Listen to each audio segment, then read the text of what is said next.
7 de la mañana, bueno, 6:58.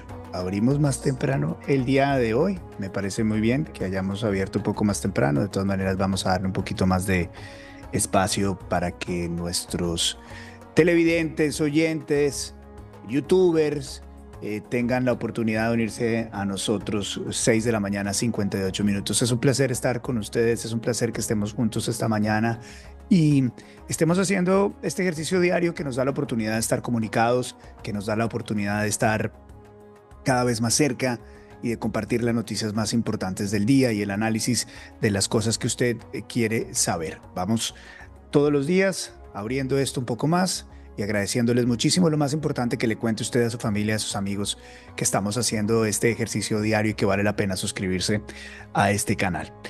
Bien, vamos a empezar entonces con los titulares del día. Hola, soy Luis Carlos Vélez y este es mi podcast.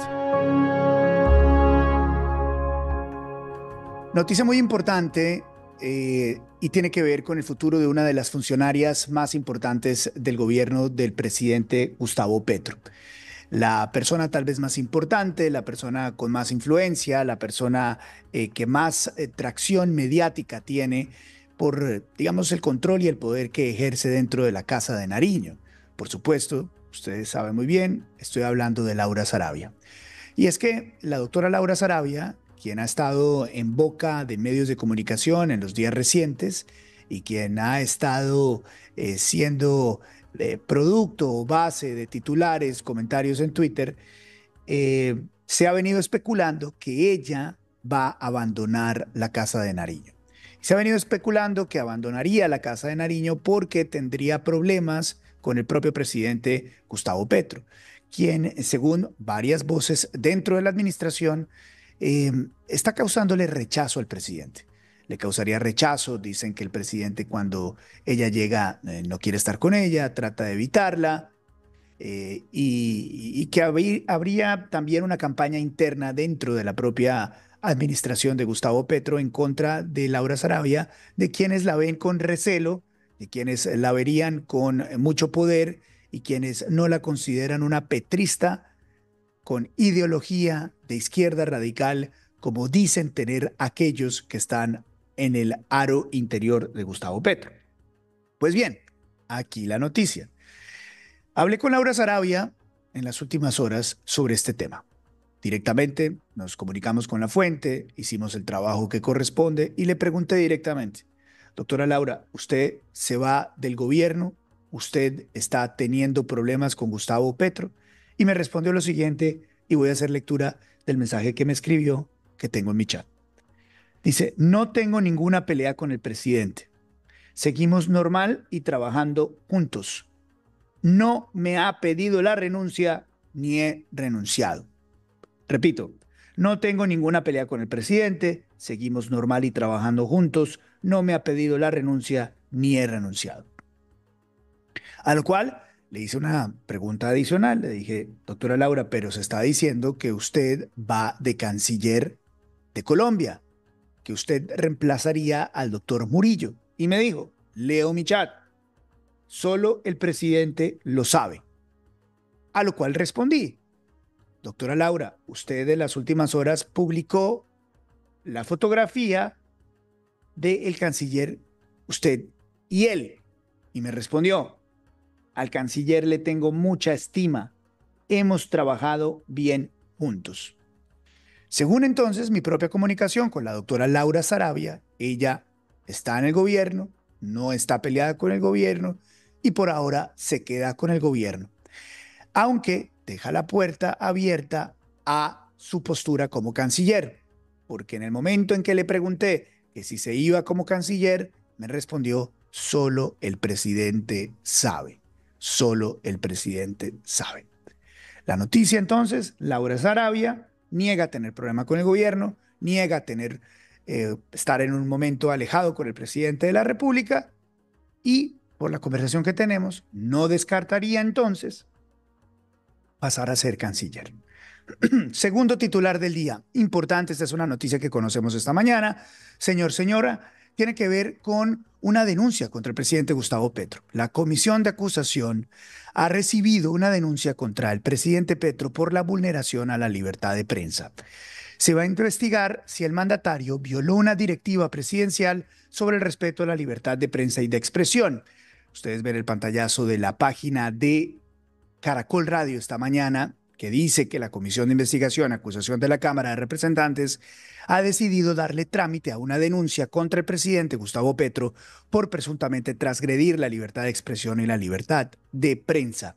La denuncia, dice el artículo, la radicó el estudiante de Derecho Santiago Suárez, quien considera se debe investigar al jefe de Estado, perdón, por su conducta de que habría violado una directiva presidencial en la que se comprometía a no estigmatizar a la prensa. Nuevo caso contra el presidente Gustavo Petro. 7:04, las noticias más importantes, esos son los titulares. Vámonos a la entrevista. Este podcast es una presentación especial de IES. Imagina lo extraordinario, tecnología e innovación que protege su hogar. www.ieswindows.com. Ingrese a www.ieswindows.com.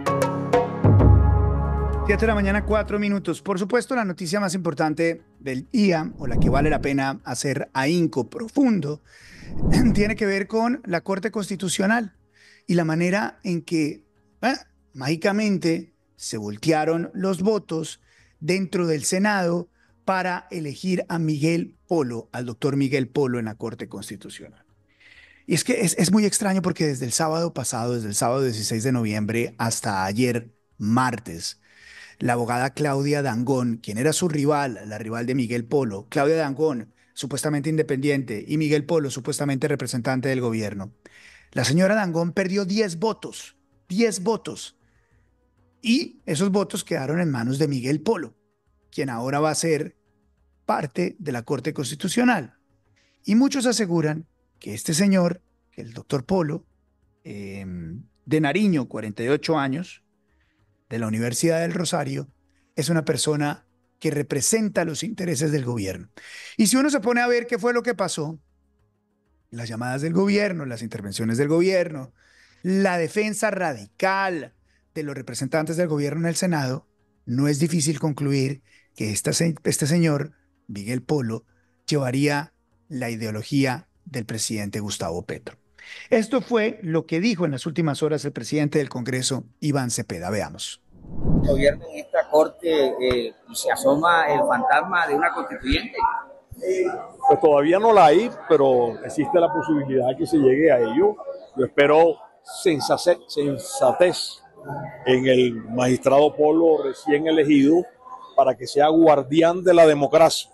El pueblo colombiano rechaza una constituyente, rechaza una ampliación de periodo y creo que hay que poner el oído en lo que siente el pueblo colombiano y la democracia de Colombia es de las más antiguas de Latinoamérica y esperamos sin duda que el nuevo magistrado elegido en el día de hoy interprete ese pensamiento del pueblo colombiano y que pues lo importante aquí es el desarrollo, que la gente tenga plata en el bolsillo, que tenga una vivienda, que tenga educación, que tenga un empleo. Y pues sí. ¿Es un magistrado de bolsillo? Hay muchos que vienen previendo una situación en la cual el presidente Gustavo Petro se queda con todos los ejes del poder del Estado, ejecutivo como presidente, legislativo en el Congreso, acaba de ganar por mayoría su candidato en votación y el judicial, las Cortes. Una de esas personas que ha venido advirtiendo esto es el expresidente Iván Duque, quien se comunica a esta hora con nosotros. Expresidente, es un placer tenerlo acá en el programa. ¿Qué tal? Buenos días. Muy buenos días, Luis Carlos. Un saludo muy especial para usted y felicitaciones también por este nuevo formato y un saludo también a todo el equipo de producción. Presidente, muchas gracias. Quiero preguntarle qué tan preocupado queda usted de 1 a 10 con esto que está pasando en la Corte Constitucional y la manera en que pareciera que ya no hubiera división de poderes en Colombia. Bueno, yo siempre he tenido la idea, Luis Carlos, que Colombia debe mantener una independencia de las instituciones y particularmente las instituciones judiciales, pero muy especialmente la Corte Constitucional, porque es un intérprete bastante amplio de nuestra carta política y eso le da la posibilidad de tomar decisiones en cualquier dirección, no solamente con respecto a la constitucionalidad de las leyes y también de algunos otros actos que pueda emitir el gobierno, sino también la capacidad de pronto darle vía libre a cualquier pretensión que se tenga de reformar la Constitución y particularmente si se hace a través de mecanismos no necesariamente ortodoxos. Entonces, desde hace varios meses lo dije y se lo dije a ustedes en sus micrófonos, que mi preocupación es que el interés del gobierno era capturar la Corte Constitucional para tratar de buscar cualquier mecanismo extraordinario que había constituyente o inclusive la posibilidad de un referendo abreviando algunos de los procedimientos. Lo acabo de hacer público en mi cuenta de X. Dije, bueno, esos dos parecieran la gente cercana al gobierno que se descartan, pero está empezando a surgir uno muy peligroso. Y ese es prácticamente ampliar el periodo presidencial por 2 años y ampliarlo utilizando aparentemente un mecanismo contemplado en el acuerdo con las FARC de Fast Track, y por esa vía, por supuesto, quedarse 2 años más, justificado en un tema de paz, entre comillas, y tratar desde ahí de reformar una serie de políticas que inclusive puede llevar a que se pueda tomar por completo el poder electoral en Colombia. Entonces, esto no es menor, es una preocupación genuina, y yo creo que el hecho de ver ayer el gobierno celebrando la elección de un magistrado que no fue ternado por el gobierno, pues eso ya empieza, como se dice coloquialmente, a dejarle ver las orejas al burro. Presidente, lo que usted acaba de decir es muy importante y creo que vale la pena revisar varios pedazos. Y leyendo el trino que usted pone esta mañana, que es un trino altamente citado a esta hora, lo pone a las 5:57 y eso motiva esta entrevista, es que usted considera que el presidente Gustavo Petro está buscando la reelección y busca la reelección a través de una nueva manera que no está establecida ampliamente dentro de la Constitución, explícitamente en la Constitución, el vehículo que tradicionalmente tendría que haber para buscar un cambio en la Constitución para que éste permitiera una elección, sino que la llegada de un nuevo magistrado a la Corte Constitucional, de Corte de Gobierno, podría mover la balanza para que eventualmente otro camino que está relacionado con el proceso de paz permitiera la reelección de Gustavo Petro. Es decir, A ver, lo que se busca con esto es que haya un vehículo para que se apruebe la reelección en Colombia y esta beneficie a Gustavo Petro. A ver, Gustavo Petro lleva varios meses hablando sobre esto. Es que yo creo que es bueno retroceder a lo que fue el comienzo del año. De sorpresa, apareció hablando de una constituyente. Y la constituyente en Colombia tiene una serie de procedimientos que la hacen muy compleja. Necesita un proyecto de ley que se presente en el Congreso, tiene que surtir el trámite en el Congreso, a partir de ahí hacerse una convocatoria de una especie de mecanismo plebiscitario donde la mayoría de los colombianos diga que está de acuerdo con convocarla, después hacer la convocatoria, pasar por revisión de la Corte Constitucional, hacer la elección, elegir a la Asamblea, que la Asamblea debata, promulgue y después nuevamente control por parte de la Corte Constitucional. Es decir, ese es un proceso que por bien que le vaya puede durar entre 14 y 18 meses. Entonces, ese mecanismo, si se surten todos los procedimientos, está claro que tiene muchas salvaguardas. Pero ¿qué ocurrió a comienzos del año? Que el gobierno dijo, no, es que queremos una constituyente, pero con otros procedimientos. Y empezaron a hablar de mecanismos extraordinarios. Usted se dará cuenta que lo hizo en varias intervenciones. Después apareció un exfiscal general de la Nación diciendo que tenía un mecanismo de interpretación que lo permitía, amparado también en el acuerdo de paz con las FARC. Se generó un debate y así transcurrieron 3 o 4 meses del año. Después ya empezaron a hablar de cabildos, ya después empezaron a hablar de otra serie de mecanismos, pero siempre empezamos a ver ya un discurso por parte de Petro donde decía que o él o alguien de él tenía que mantenerse en el poder. lo que claramente también es una intervención en política. Entonces, seamos claros, Luis Carlos, las únicas dos posibilidades de tener reelección en Colombia hoy en nuestra Constitución es o a través de una constituyente o a través de un plebiscito o un referendo, perdón, con unas mayorías que son muy claras y definidas. Entonces, como esos mecanismos, los tiempos no están dando, y además porque los mecanismos extraordinarios tampoco es que sean legítimos, ahora lo que quieren es tratar de argumentar que quieren expandir el periodo presidencial. ¿Y cuál va a ser el argumento que quieren tratar de establecer para el 2025? Que con un supuesto hecho de paz, llámese proceso con el ELN, la nueva Marquetalia, paz total, el que quieran, van a justificar que se deben quedar 2 años para concluir ese proceso, y eso requeriría, por supuesto, el trámite de una reforma constitucional. En teoría deberían surtirse los 8 debates de un acto legislativo para hacer algo de esa naturaleza. Pero, como también los tiempos ya empiezan a flaquear, porque empiezan a ser concomitantes con el proceso electoral, está empezando a surgir la idea de un mecanismo extraordinario. ¿Y qué necesita un mecanismo extraordinario para que se dé? Primero, pues claro, se tiene que surtir el trámite en el Congreso, que en el Congreso, pues las cosas no están tampoco 100% fáciles para el gobierno. Hay oposición, hay mecanismos también de salvaguardas, hay bancadas que se han expresado con claridad. El Senado ha tenido una postura mucho más clara frente a muchos temas, pero también hemos visto cómo movilizan la maquinaria para tratar de cambiar votos. Entonces, asumamos que eso puede pasar por el Congreso. ¿A dónde llega? A la Corte Constitucional. Y una cosa es una Corte Constitucional que sea independiente opinando sobre este tema, y otra cosa es una Corte Constitucional donde ya tengan mayorías absolutamente arrodilladas al gobierno. Esa es la preocupación real, Vizcarra. Presidente, usted aquí en esta declaración y en su trino habla de que ese mecanismo extraordinario estaría vinculado con el acuerdo de paz con las FARC.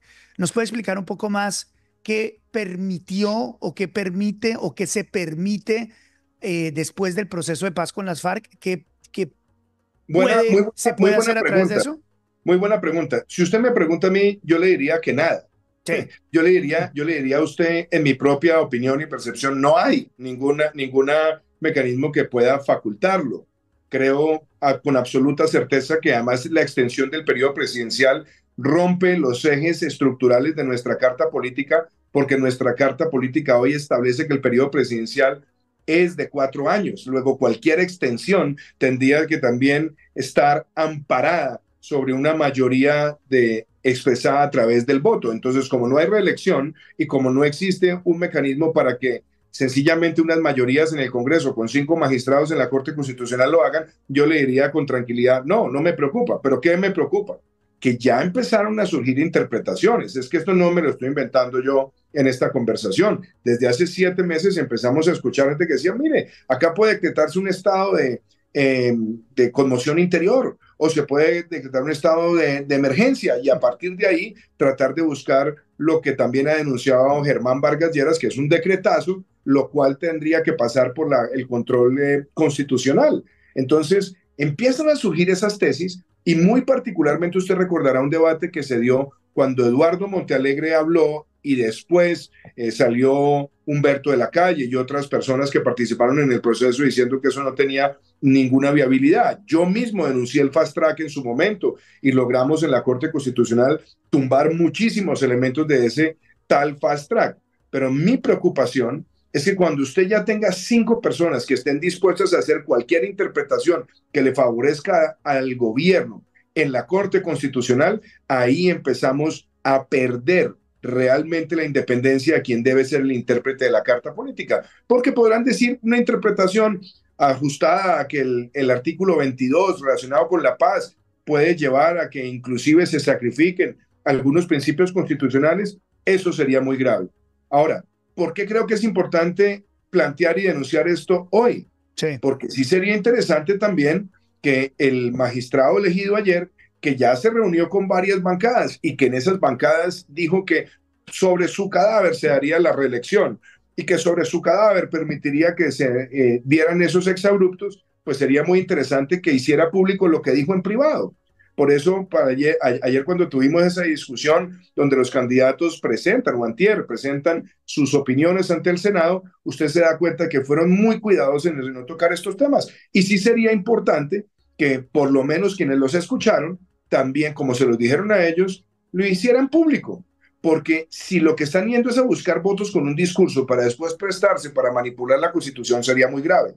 Yo no quiero partir de la mala fe sobre el doctor Polo, porque sé que es una persona seria, sé que tiene una trayectoria que tiene muchos años. Pero cuando yo veo que el gobierno sale a celebrar su elección, siendo ternado por el Consejo de Estado, pues me hace suponer que esa celebración y esa felicidad, pues obedece también a que debe haber algún acuerdo previo para que genere tanta emoción. Y me imagino que dentro de ese acuerdo previo podría estar el interés del gobierno de extender el periodo presidencial. Presidente, ¿qué dijo en privado el doctor Polo? Bueno, usted le puede preguntar a las bancadas con las cuales él se reunió. En las bancadas fue muy enfático y muy claro en que no iba a permitir que se violara la Constitución, ni que se iba a prestar para reelecciones, ni cualquier exabrupto. Y muchas de esas bancadas le dijeron, bueno, pues qué bueno que usted lo diga, ¿por qué no lo dice en público? Y curiosamente, pues eso no pasó. Entonces, claro, yo creo que esto simplemente es un antecedente que hay que tenerlo con mucha claridad, Luis Carlos, sí, porque si la Corte Constitucional queda totalmente sometida a cualquier gobierno, no solamente es a cualquier gobierno, pero en particularmente a estamos perdiendo el control sobre lo que debe ser la supervisión absolutamente independiente de los principios constitucionales. Presidente, quiero que veamos esta imagen, que es la imagen de Pedro Flores, senador, Gustavo Moreno, senador, tomándole fotografías a sus votos. Veamos.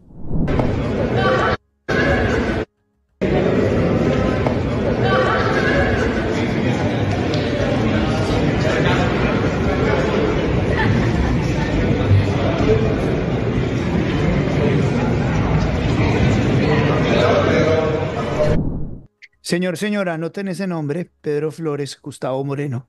¿Qué hacían estos señores tomándole fotografías a sus votos?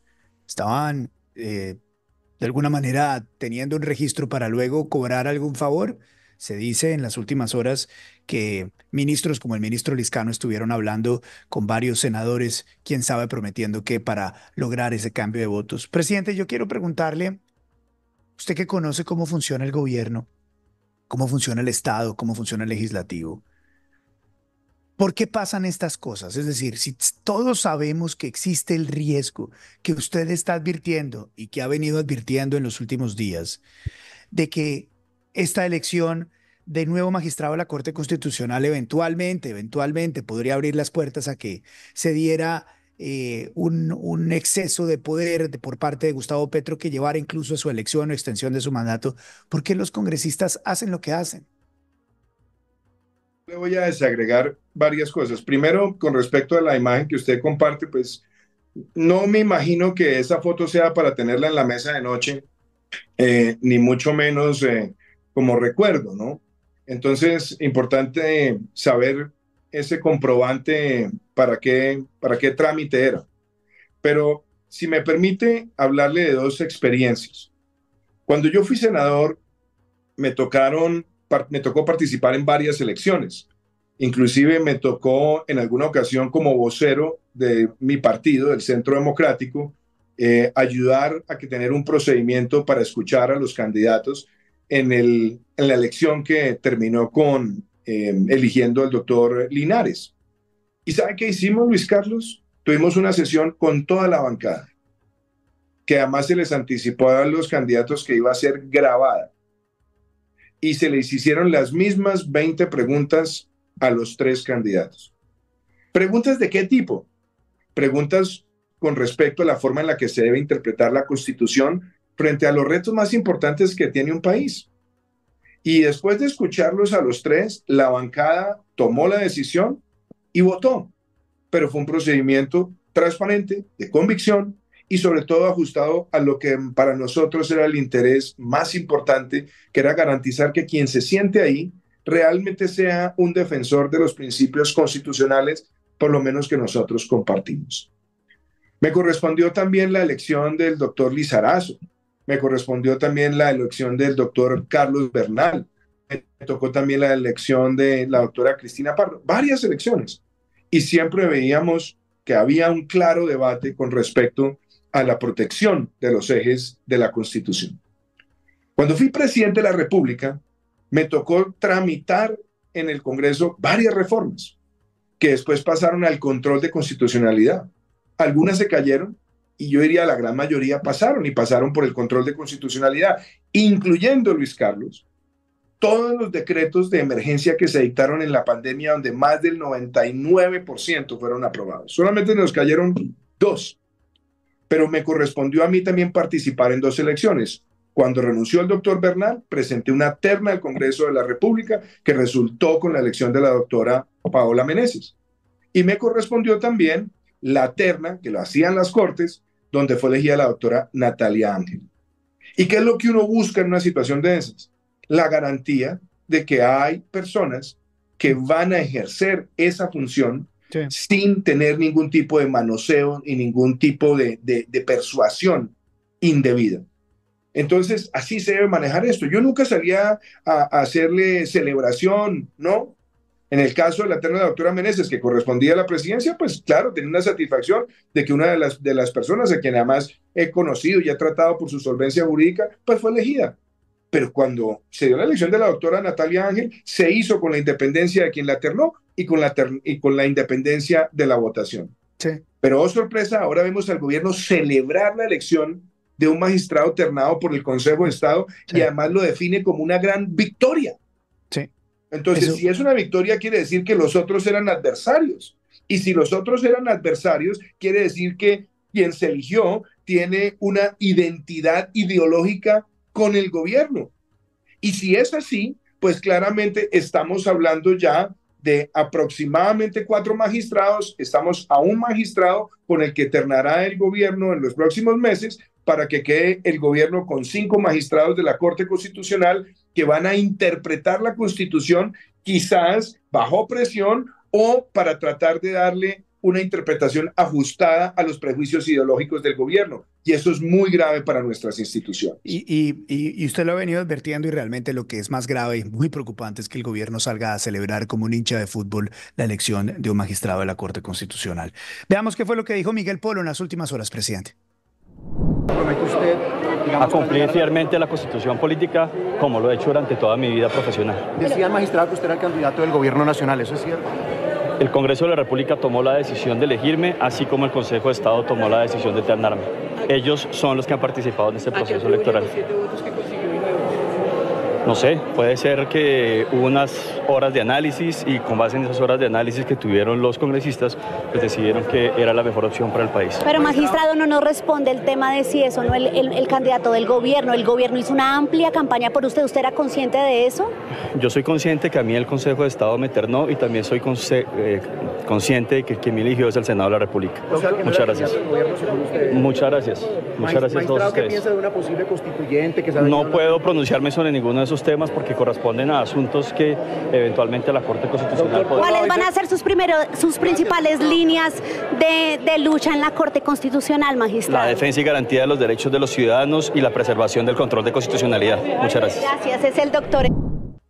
Excelente, mis compañeros reporteros de todos los canales, como siempre, haciendo un trabajo extraordinario y preguntándole las preguntas que eran. Le preguntaron, y aquí esta parte me parece muy interesante, presidente, es que los reporteros, así rapidito, le preguntan, ¿qué piensa usted sobre la reelección? Y ese es el único tema que no responde. El resto de temas lo responde. ¿Cómo cambiaron sus votos? Los señores analizaron mi hoja de vida. ¿Usted va a defender la Constitución? Yo voy a defender la Constitución. ¿Usted es el representante del gobierno? Ellos votaron por mí. Pero cuando le preguntan, ¿qué piensa sobre el cambio de Constitución? Es lo único que no responde. ¿Qué le parece esta intervención de Miguel Polo? Es que ahí entramos al terreno de lo que comentaba anteriormente, porque en reuniones que él sostuvo con bancadas, y usted podrá preguntarle a algunas de las bancadas con las que él se reunió, y particularmente con las que se reunió a lo largo del fin de semana, él dijo que sobre su cadáver iba a permitir que se hiciera una constituyente sin cumplir con los procedimientos, etcétera, etcétera. Entonces, ¿cuál es la dificultad de decir en público lo que se dice en privado? Ah, que van a conocer sobre esos temas. Antes, por el contrario, a mí me gustaría que los magistrados pudieran decir públicamente que no van a permitir que se violen los procedimientos constitucionales para que se apruebe la Constitución. Yo no creo que bajo ninguna perspectiva eso lo pueda impedir o le genere un impedimento. Entonces, me llama la atención eso. Pero también me llama la atención otra cosa, y es, de nuevo, yo no estoy descalificando al doctor Polo. Yo creo que el doctor Polo tiene muchísimos atributos como jurista, pero sí hay un elemento que uno tampoco puede pasar superficialmente. Él venía de ser magistrado auxiliar de un magistrado ternado por el presidente de la República. Entonces, cuando el gobierno sale a celebrar, pero además define su elección como un triunfo, vuelvo y pregunto, ¿un triunfo en qué? Si esta era una terna del Consejo de Estado, donde el Consejo de Estado había hecho una evaluación. Entonces, si se celebra como un triunfo, quiere decir que alguien hizo campaña. Y si alguien hizo campaña, pues yo me imagino que tiene que haber algún tipo de compromiso de campaña frente a algunos aspectos, o de lo contrario, sencillamente el gobierno es observador y se sabe que cualquiera de los tres tiene las mismas garantías. Pero si hay una campaña tan activa y se celebra, se denomina triunfo, yo me imagino que tiene que haber algún tipo de acuerdo. Y si hay algún tipo de acuerdo, es importante que el acuerdo se conozca, porque ese acuerdo sí generará un impedimento a la hora que tenga que votar sobre algún tema relacionado con el gobierno. Presidente, quedan muy claras estas advertencias y realmente es muy preocupante todo esto. Dos últimos puntos, agradeciéndole su generosidad por estar en este espacio. Veo que los números de gente que está en este momento aumentan con su presencia, por supuesto, y los comentarios a su favor son enormes. Presidente, ayer lo vi en el primer foro de su fundación y lo vi con su señora. Felicitaciones, me dicen que estaba a casa llena y que se trató de inteligencia artificial y que se trató de tecnología. ¿Qué fue lo que tuvo usted ayer, presidente? Muchas gracias por la pregunta, Luis Carlos. Ayer con María Juliana y con el equipo de la Fundación Innovación para el Desarrollo I+D tuvimos nuestro primer foro global. Lo hicimos acá en Bogotá, lo hicimos en las instalaciones de la EAN y lo hicimos con un muy importante grupo de invitados internacionales. Estuvo el profesor Woodbridge, que fue director del Departamento de Ciencias de Computación de la Universidad de Oxford. Tuvimos a los expresidentes Quiroga y Lasso, uno de Bolivia, otro de Ecuador. Tuvimos la presencia del profesor Karthik Ramana, tuvimos la presencia del decano de la Escuela de Asuntos Globales de Yale, Levinson. Tuvimos también la presencia de Sandra Cortesi de la Universidad de Harvard, Karthik Ramana, profesor de la Escuela de Gobierno también de Oxford. Tuvimos varios presidentes de empresas. Tuvimos una muy buena representación también de los medios de comunicación en cabeza de directores que fueron moderadores, y el debate se centraba en inteligencia artificial con una pregunta: ¿ángel o demonio? Y fue muy interesante porque vimos presentaciones donde hoy es asombroso lo que la inteligencia artificial está haciendo para mejorar la salud, para mejorar, por ejemplo, la decodificación de lenguas muertas y ganarnos siglos de conocimiento, lo que está ayudando hoy en materia de educación, de salud mental, lo que está ayudando también en protección del cliente en términos de servicios financieros, pero también tocamos aquellas cosas que mal utilizadas pueden ser demonio, y es la manipulación algorítmica acelerada por la inteligencia artificial en procesos electorales, o inclusive el uso de la inteligencia artificial como un arma de difamación, o también como un arma que pueda afectar la ciberseguridad en la provisión de muchos servicios. Pero yo creo que el balance fue muy bueno en ser optimistas, y yo creo que más que hablar de sobreregulación, hablamos sobre marcos éticos. Colombia durante mi gobierno fue pionera a nivel internacional en ser el segundo país del mundo con un marco ético de inteligencia artificial, pero ayer hablamos también sobre estos temas. Entonces, gran satisfacción, y permítame cerrar con esto, Luis Carlos. Tuvimos la presencia de más de 300 de los jóvenes Dreamers and Makers que estamos formando en nuestra fundación, que vienen de la Colombia profunda. Hoy, de hecho, María Juliana viajaba con un grupo de ellos a Europa, donde los llevamos a que estén expuestos a liderazgos, a emprendedores, a la ciencia, a universidades, y así impactar en sus proyectos de desarrollo locales. Entonces nos sentimos muy contentos de celebrar este primer año, de hacerlo con el primer foro global, y esperamos seguir creciendo a lo largo de los años. Felicitaciones, presidente. Así se sigue construyendo país, incluso usted sin tener la responsabilidad de hacerlo, simplemente como un ciudadano. Déjeme hacerle la última pregunta polémica. ¿Qué piensa sobre Vicky Dávila como candidata a la presidencia de Colombia? Usted que Pero está es que en la otra parte de la lectura de los hechos. a ver, yo separo, digámoslo, dos cosas ahí. A ver, primero, yo creo que hay un hecho, y es que la campaña se anticipó. O sea, hoy ya tenemos una campaña electoral que está empezando en Colombia. Yo creo que eso es positivo, y yo creo que es positivo porque la ciudadanía se está dando cuenta de los riesgos que hay, y por supuesto que la ciudadanía ya empiece a ver opciones, yo creo que ayuda también a la preservación de la democracia. Segundo, yo creo que yo tengo gran respeto por Vicky Dávila, no solamente como periodista, creo que es una mujer que ha hecho una carrera exitosa, que ha defendido principios y valores, y bueno, empieza ahora este proceso donde tendrá que hacer toda una serie de ejercicios, de recorrer el país, de hablar con la gente, pero creo que su presencia en esta campaña no solamente va a entusiasmar el proceso electoral, sino que creo también que hay, y es indiscutible, no solamente en Colombia, sino en el mundo, hoy una gran esperanza, o por lo menos expectativa, en los outsiders, sobre todo en los debates presidenciales. Entonces, creo que va a ser un ejercicio interesante, y le deseo, como le deseo a muchas personas, que tengan suerte en ese contacto con la ciudadanía. Presidente, como siempre, muchísimas gracias por su tiempo y por ser tan generoso con nosotros. Le agradezco mucho. Un abrazo para usted y su familia. Gracias, Luis presidente. Carlos, un saludo también para usted, para su familia, para su equipo de producción, y de nuevo, felicitaciones por este espacio. Gracias, presidente. 7:34, el editorial. Este podcast es presentado por Caribana, el único resort con campo de golf y sede de playa en la zona norte de Cartagena que es una realidad. En Caribana está la mejor opción para comprar vivienda, lotes para construir la casa de tus sueños y apartamentos para rentas cortas. Visita www.caribanacartagena.com o llama al 316-694-0621. 316-694-0621. Muy bien. La entrevista excelente con el presidente Iván Duque, quien tuvo unos minutos largos para hacernos las advertencias del caso y las consecuencias de lo que está pasando en la Corte Constitucional. El gobierno del presidente Gustavo Petro tiene ahora una persona en la Corte Constitucional, tiene una fiscal que pareciera ser de sus adeptos, y poco a poco está haciéndose de los entes de control. Esto es importante, hay que verlo, y hay que verlo en toda la estructura de lo que significa la independencia de los poderes y los pesos y contrapesos. Muy bien, el editorial. La ola hacia Venezuela parece finalmente estar devolviéndose. Sí, después de años de complacencia, Estados Unidos parece estar dándose cuenta que con el diablo no se puede pactar.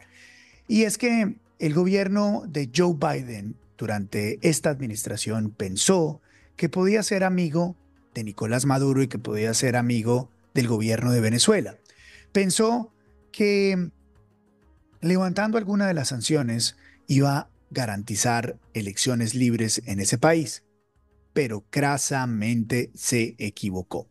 En las últimas horas, pongamos el trino, el Departamento de Estado de los Estados Unidos, el secretario de Estado de los Estados Unidos, Anthony Blinken, por fin reconoce como presidente electo de Venezuela a Edmundo González.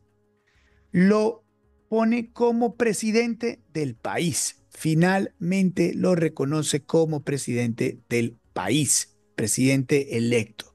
La democracia demanda respeto del deseo de los votantes, dice el secretario de Estado. Se demoraron mucho. Las elecciones pasaron ya hace varios meses. Y la consecuencia de la inacción del presidente Joe Biden y la consecuencia de la inacción de diferentes gobiernos del mundo tienen a Edmundo fuera del país, escondido en España, y a María Corina Machado escondida en un lugar dentro de Venezuela que nadie sabe dónde está porque no se le puede garantizar su seguridad. Y lo que hicieron, demorándose, reconociendo a Edmundo como presidente del país, fue darle más peso, más fuerza, más vehemencia a un gobierno de Nicolás Maduro que en su momento, tras los resultados electorales, estaba golpeado, sanguinolento, arrastrándose, pobre, pero le dieron un balón de gasolina enorme que le permite respirar con tranquilidad y que le permite haciendo de sus fechorías. En las últimas horas, NTN 24 del canal RCN entrevistó al señor Edmundo. Esto es la entrevista de Idania Chirinos. Veamos un minuto.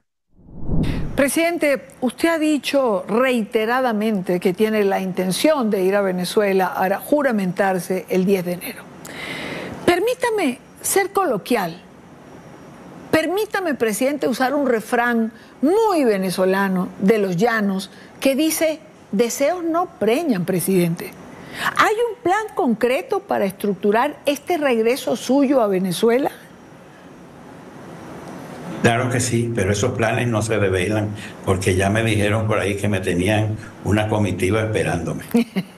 Se lo ha advertido Diosdado Cabello, ¿no? ¿Ha contemplado Edmundo González juramentarse fuera de Venezuela? ¿Han contemplado un gobierno desde el exterior como una vez se hizo paralelo? Tampoco, ninguna de las dos.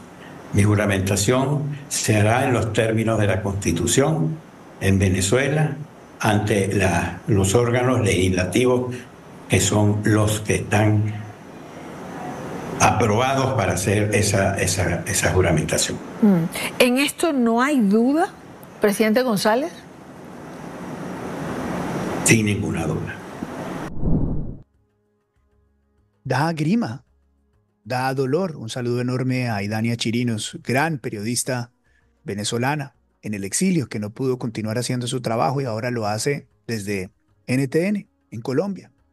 Porque así se destruyen las democracias, así lo hacen estos destructores de las democracias que cierran medios de comunicación, se hacen elegir inmensamente y para siempre per secula seculorum, porque se vuelven millonarios ellos, porque destruyen las libertades, empobrecen las naciones. Y ahí usted ve a Edmundo González, escondido, presidente electo, ganó por una avalancha las elecciones y ahora le toca esperar a que San Juan agache el dedo para poder regresar a su país. Lo de Edmundo González realmente es una vergüenza y es una vergüenza global porque no solamente Estados Unidos lo permitió y ahora está dándose la vuelta, sino que países como Colombia siguen pensando que esto está bien. Esto fue lo que dijo Gustavo Petro hace algunas horas. Deben tratar a Venezuela a partir de agora. Yo creo que un frente común sobre Venezuela, cualquiera que sea la política, ya no va a existir. Creo que fue un error las elecciones miradas después. Yo fui partidario de que se hicieran, pero no hay un voto libre si hay un bloqueo. Igual que se critican las elecciones desde el punto de vista del comportamiento del gobierno venezolano oscuro, no generó una claridad sobre lo que ellos afirman, que ganaron las elecciones, y dejó ese mapa oscuro al no mostrar las actas. La exigencia de un cambio radical del gobierno en este momento no es realista, pero yo creo que va a haber un momento en donde Venezuela sepa, su pueblo sepa, que es poniéndose de acuerdo él mismo, como va a brindar su país de agentes nocivos para su sociedad, de los poderes mundiales más interesados en el petróleo que en otra cosa. Equivalencia falsa, señor presidente, con todo el respeto. No se puede equiparar el hecho de que se hayan robado las elecciones en Venezuela y que se las haya robado Nicolás Maduro y sus secuaces con el hecho de que Estados Unidos aún mantenga sanciones a Venezuela. Es un exabrupto, es una locura. Presidente, con todo el respeto, ese es un análisis errado, que no está ponderado. Está en toda la esquina contraria de lo que significa la ponderación. ¿Cómo se puede justificar el hecho de que la mayoría de las personas en Venezuela elijan a Edmundo González y usted diga que esa elección no está bien porque Estados Unidos mantiene un bloqueo? ¿De qué estamos hablando, presidente? Usted no se puede poner y no puede poner al país, a su país, nosotros, Colombia, del lado de las dictaduras, del dolor, de la muerte, de los abusos. En Venezuela son millones de personas las que han salido del país despavoridas de la destrucción económica, de la presión política que existe en esa nación. Está destruido Venezuela durante años. Las posibilidades de avanzar, de crear negocios, de la libertad de prensa, de la libertad de expresión, de la propiedad privada, se han eliminado. Y los únicos que han ganado en Venezuela son aquellos que están dentro del círculo de protección de Nicolás Maduro y sus esbirros, un montón de militares narcotraficantes que lo único que hacen es traficar y traficar y traficar, abusar, abusar y abusar para su propio beneficio y no el beneficio de las personas. Usted, señor presidente, a nombre de nuestro país, no se puede hacer al lado de ellos planteando una equivalencia inexistente, una equivalencia falsa. El presidente también anuncia una postura de Colombia frente a algo que ya ha planteado el presidente electo de los Estados Unidos, Donald Trump, y que ha hecho evidente su propio secretario de Estado futuro, el señor Marco Rubio. El presidente de Colombia dice con tino y precisión para lo que se viene que un frente común contra Venezuela o Nicolás Maduro no va a existir. Eso que usted escuchó y que se dio cuenta que el presidente Petro dijo es un anuncio claro hacia Venezuela, hacia Estados Unidos. Ese es un anuncio claro hacia Estados Unidos, porque Marco Rubio ha dicho, y me lo dijo a mí en una entrevista, que de ahora en adelante lo que se tendría que buscar en Venezuela, me lo dijo como posible miembro del gobierno y se podría interpretar como una realidad ahora que ha sido nominado como parte del gabinete, que los países se tenían que unir alrededor de Venezuela, unir alrededor del presidente real, que es Edmundo González. Entonces, lo que está haciendo acá Gustavo Petro es telegrafiando la postura futura de Colombia frente a una iniciativa que ya ha venido cantando Estados Unidos y es tomar otra vez una postura común regional en contra del régimen de Nicolás Maduro. Vamos a ser entonces nosotros nuevamente los parias de la región, respaldando a un vecino corrupto, asesino, violador, narcotraficante, terrorista. ¿Colombia va a ser parte de esos países que protegen a Nicolás Maduro? Los colombianos tenemos que exigirle un poco más al presidente frente a esa postura, una postura internacional indigna, a decirlo menos, y que además nos va a costar más y más frente al gobierno de Estados Unidos, un gobierno que representaba hasta hace algunos meses nuestro mayor aliado tecnológico y armado en contra del narcotráfico y el terrorismo y nuestro mayor socio comercial. El divorcio está cantado y la presencia de Estados Unidos contra Venezuela está también anunciada. 7:45 a.m.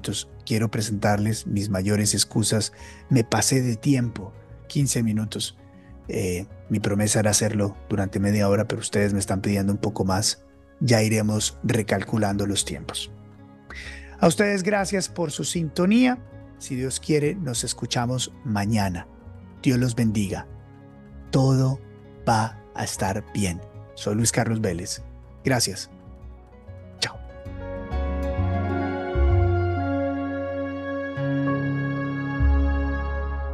Este podcast es una producción de Visimiria.